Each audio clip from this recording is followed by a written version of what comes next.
Assalamualaikum warahmatullahi wabarakatuh. Alhamdulillahi rabbil alamin. Wabihi nasta'in wa ala umurid dunya waddin. Wassalatu wassalamu ala asrafil anbiya'i wal mursalin Sayyidina wa maulana Muhammadin wa ala alihi wa sahbihi ajma'in, amma ba'du. Hadirin hadirat rahimakumullah, Dewan juri engkang arif lan wijaksana serta sedanten rencang-rencang engkang kaula tresnani. Jumanangipun kula teng mriki boten badhe mangan rawon lan boten badhe jumeneng mawon. Kula teng mriki badhe nyampaiaken sekedhik pidato kanthi irah-irahan pergaulan remaja ing era modernisasi. Hadirin hadirat rahimakumullah, ing zaman engkang semrawut budaya barat engkang menjerat, kathah generasi muda engkang boten saged mbedakaken pundi engkang hak lan pundi engkang batil, boten saged mbedakaken pundi alkohol lan pundi teh botol lan pundi teh botol. Generasi Islam inggih punika generasi engkang sabanjure anggadahi pribadi engkang cerdas, kritis lan optimis. Generasi engkang sabanjure damel bangun bangsa, agama saha nerusaken perjuangan para ulama. Hadirin hadirat rahimakumullah. Mula Allah subhanallah ta'ala merintahaken saben-saben tiang sepah ananging didik generasi muda boten namung babakan dunya utawi namung babakan nggih punika babakan agama. Sampun dapun dawuhaken wonten ing surat An-Nisa ayat kaping 9. Bismillahirrahmanirrahim. Wal yakhshan ladina law taraku min khalfihim dhurriyatan di'afan khafu alaihim falyantaqullaha wal yakunu qawlan sadida. Artosipun, tiang-tiang wau kedah ajrih maring tiang engkang mati ninggalaken yuga kang lemah.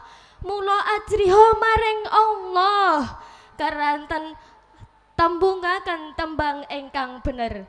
Hadirin hadirat rahimakumullah, saking ayat tenginggil nuduhaken pilih tiang sepah kedah ngati-ngati ananging didik generasi muda ampun ngantos lemah tanpa arah.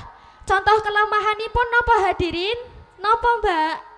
Contoh kelemahanipun engkang sepindah lemah ing iman, angka kalih lemah ing pengetahuan lan salintu-lintunipun. Saking kelemahan tenginggil, pripun ananging kita nyegah kelemahan punika? Pripun mbak? Pripun? Ananging kita nyegah kelemahan tenginggil sepindah al-qalbu mampu'u bil iman, tegese nyegah kanthi cahaya keimanan.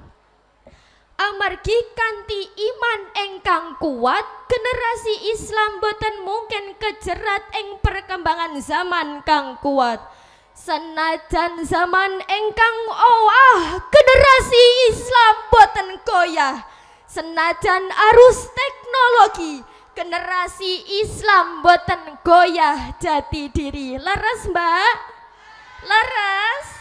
Engkang angka kalih al aklu mamlu'u bil ilmi, tegese ndedek generasi engkang berkualitas, cerdas lan cerkas kanthi kebak pengetahuan. Amargi kanthi engkang hebat inggih punika generasi engkang rajin ngaji boten rajin selfie. Generasi engkang berprestasi boten namung berprestasi. Generasi engkang berkarya boten namung bergaya. Supaya napa Mbak? Supaya napa? Supaya generasi Islam ing taun saniki saged tentrem, mapak lan pena. Dados generasi engkang saged bangun bangsa lan agama kanthi rukun Islam lan iman. Hadirin hadirat rahimakumullah. Saking awal ngantos paripurna saged kita simpulaken bilih tiang sepah kedah ngati-ngati ananging didik generasi muda supaya mboten kejerat ing arus perkembangan zaman kang kuat. Ampun ngantos Allah murka ing kelakuan kita ing perkembangan kang kuat. Umpamane kados to badhe nyalakaken kompor ing kompore selange bocor. Jebul dikana jedar, naudzubillahi min dalik. Hadirin hadirat rahimakumullah. Makaten pidato ingkang saged kula sampaiaken. Mbok bilih wonten klenta-klentunipun kula nyuwun angugungipun pangapunten ingkang sakatah-katahipun. Mugi-mugi saged mbeta barokah lan manfaat kagem kita sedaya. Semangat menjadi generasi yang kuat dengan akal yang berkualitas, cerdas dan cergas. Wallahu muwaffiq ila aqwamit thoriq. Assalamu alaikum warahmatullahi wabarakatuh.